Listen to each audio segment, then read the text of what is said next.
This video is to review the distributive property and combining like terms, putting those two items together. And Miss Pearson and I must have used to do this lesson on a Thursday, or at least the last time we did it was a Thursday. So our objective is I can simplify algebraic expressions by applying the distributive property and then combining like terms. So that's what we're going to work on. For the first example, it says when 5/8x plus 1 1/3 is subtracted from 1 1/4 x minus 5 1/6, the result is. Some students struggle with these subtracted from. They don't know the order in which to write the expressions. So I try to go back to like something we would know, like what is 2 subtracted from 10. Usually when I use actual numbers and I say, well, what's 2 subtracted from 10? A lot of kids will go, oh, that's 8. All right, well, that actually means 10 minus 2, if I asked you to write a mathematical sentence, equals 8. So when you see subtracted from, the expression right after the word from actually gets written first. So we have 1 1/4 x minus 5 1/6. I'm actually going to write that first because subtracted from, that expression goes first. I'm going to go ahead and put parentheses around that. And we want to subtract this entire expression from this entire expression. Minus 5/8x plus 1 1/3. All right, great. So as I look at this, I say, wow, if I was really to think about what's in front of this expression, if no number appears in front of a set of parentheses, we can assume it's a 1. What's the operation between that 1 and the set of parentheses? Oh, that's multiplication. Well, we know 1 is our multiplicative identity. So if I multiply 1 by an expression, I don't change the expression. 1 times 1 is still 1. 1 times 2 is still 2. 100 times 1 is still 100. So if you multiply 1 by an expression, you don't change that expression. 1 times 1 1/4 x is still 1 1/4 x. 1 times negative 5 1/6, that's a 5 1/6. That 1/6 is written kind of ugly. 1 times negative 5 1/6 is still negative 5 1/6. Or you're still subtracting off 5 1/6. Now the kicker is in front of this set of parentheses, we can squeeze a little 1 times. However, what kind of 1 is in front? Oh, a negative 1 now needs to be distributed through. A negative 1 needs to be distributed through, okay? When we subtract off this entire expression, it will actually change the sign of each term within. Because negative 1 times a positive 5/8x is a minus 5/8x. A negative times a positive is a negative. Promised you this unit we were going to talk all about those integer rules we did last unit. Negative 1 times a positive 1 1/3. A negative times a positive is a negative. Negative times a positive is a negative 1 1/3. If you struggle to remember your multiplying and dividing rules for sign numbers, Miss DeMarco, Miss Pearson, I know they use the hashtag. So if I can remember their hashtag, I'm pretty sure they put positives down this diagonal and then negatives everywhere else. So a positive times a negative is a negative times a positive is a negative times a negative is a positive. Also, when I say distributive property, your teachers might say one group uses something about a wedding and the other group uses something about grandma. I don't know. It's the distributive property when you multiply a number through a set of parentheses. All right, now we're ready to combine like terms. I'm going to put all my x's together. Our commutative property allows us to write these terms in any order I want. So if I want, I can write 1 1/4 x, and I can put my other x term right next to it, but I got to carry on whatever that sign in front is, minus 5/8 x. And then here, if I have minus 5 and 1/6, again, that's a constant term. And then I can put that next to my negative or minus 1 and 1/3. Commutative property allows us to rewrite these terms in any order we want as long as we make sure we carry along the negative signs that are attached to them. All right, now I'm actually going to start combining. So in order to combine these two, and I'll show you off to the side the way I know your teachers do it in class. So in order to combine these two, I need to have a common denominator in order to combine fractions. So instead of 1/4, I need my denominators to be the same, so I need to convert this to an 8. So I would multiply the denominator by 2, which means I'd multiply the numerator by 2. So that gives me 1 2/4 x minus 1 2/8 x minus 5/8 x. The whole point was to get them to match with an eighth. And then over here, minus, if I need to combine these, my common denominator would have to be 6. So this would be 5 1/6 minus 1 and, I'm going to multiply numerator and denominator by 2. This would be 2/6. Okay, so now at least I have some matching denominators.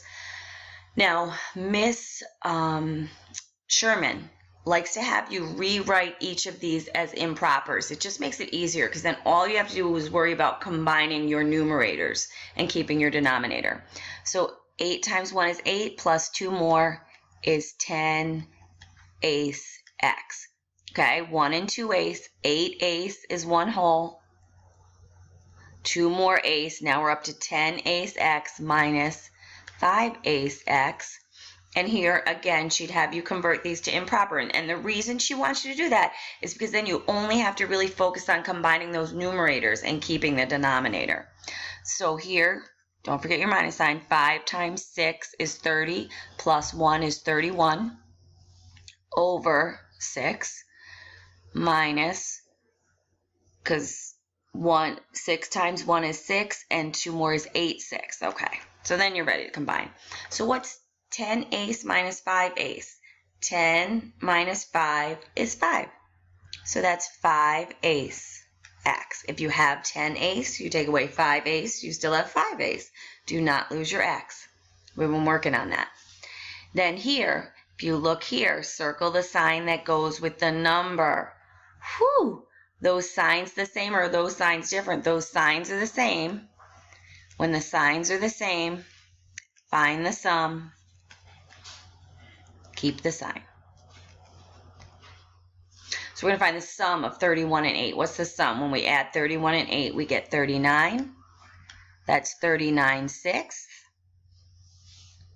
And we have to keep our minus 39/6. So first of all, I know those don't have a shot. Now we have to convert 39/6 back to a mixed number. So bottom out. How many times does 6 go into 39? 6 goes into 39 6 times. 6 times 6 is 36 minus 3. And so then you have, this is your remainder. You have 3/6 left over. 3/6 is the same as 1/2, dividing numerator and denominator by 3. So this is 6 1/2. So your final answer is 5/8 minus 6 1/2. And oops, 5/8 what? 5/8 x. So sorry about that. So this one, I worked through this one first just because I thought, you know what, let's just jump right in with some crazy fractions. And then if we can get through that, applying the same properties when we only have integers might actually even feel easier. I don't know. Let's keep going. Let's try the next one.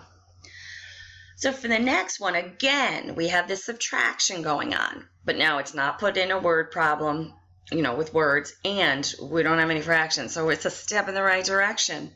Ooh, and we even got fancy. I actually am skipping that one because, no, I won't. Let me go back. This is actually an enrichment. At the 7th grade level, we don't even need to talk about items with x squareds, but we're going to do a little enrichment. Why not? So what's in front of this first expression? Oh, there's a 1. 1 is our multiplicative identity. So 1 times whatever craziness we got here is still that craziness. Now, when we subtract off, we actually need to distribute through a negative 1. So when you subtract off, you're going to change the sign of each term within, because I have to subtract 6x squared. I have to subtract a negative 13x. Minus a negative would become a positive. I have to subtract a positive 12. Minus a positive becomes a negative. Okay, so if I distribute through my negative 1, and anytime we're subtracting, each one of these signs will change. So now I have negative times a positive, that will be a negative 6x squared. Negative times a negative is a positive, that'll be a positive 13x. Negative times a positive is a negative 12. Okay, so you'll notice this became minus, this became plus, this became minus when we distribute through a negative. Now we're just going to combine like terms. Again, I can group them together if I want using my commutative property. So I could put my negative 3x squared right next to my negative 6x squared. I could put my positive 6x plus 6x right next to my 13x plus 13x, just using my commutative property to group like terms together. Minus 7 minus 12 can be grouped together. Okay? And then we're going to circle the signs that go with the numbers. So I'm going to circle the sign that goes with the numbers. Those signs are the same. I'll find the sum. I'll keep the sign. So the sum of 3 and 6, when we add 3 and 6, we get 9, keeping my x squared. Keeping my negative, negative 3 minus 6 more is negative 9. Then I'll put together my x's, positive 6x, positive 13x. Signs are the same. I'll find the sum. 13 and 6 is 19, keeping my x. And what is it? It's a positive 19. Signs are the same. Find the sum, keep the sign. 6 and 13 is 19. Right here, negative 7 minus 12. Negative 7 minus 12, signs are the same. I'll find the sum, I'll keep the sign. Definitely going to be a negative. 7 and 12 is 19. So that's our final answer. In class, Miss Pearson's probably having you do your x's and no's. She probably has you do a chart. This time it happens to have x squareds, x, and your no's, meaning your numbers. So she would have put the negative 3x squared, the minus 6x squared, and gotten the negative 9x squared. Under the x's, she would have put 6x, 13x, and gotten plus 19x. And under the no's, she would have put negative 7 minus 12 and gotten your minus 19. Okay? You probably see it in chart form in class. Let's see if I can squeeze one more into this video. Oh gosh, let's try. Let's distribute and then combine like terms. The directions might say to simplify. Now I'm going to multiply a 4 through my first set of parentheses, and that's fine. Then I have 4 times 8. So that's 4 times 8x plus 4 times 3.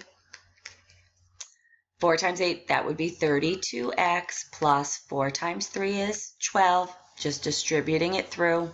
Again, Miss DeMarco, Miss Pearson say something about a wedding, and Miss Sherman says something about grandma. Next, I'm going to take my negative 3 outside my next set of parentheses and distribute it through. Negative times a positive is a negative. I'm going to have my negative 3 times my 2x. Negative times a positive will end up being a negative. So I have negative 3 times my positive 6. Negative 3 times positive 2x is a negative 6x. Negative 3 times positive 6 would be a minus 18. Then I'm just going to combine like terms again. I could choose to use my commutative property to put them right next to each other, but right now I'm just going to switch to combining. 32 minus 6. 32 minus 6 is, oh gosh, 26. 26x. You might want to double check my arithmetic. Positive 12 minus 18. Signs are different. Find the difference. Keep what you have more of. Difference between 12 and 18 is 6. I have more negatives, so that would be a negative 6. So hopefully that's a little review for you on that.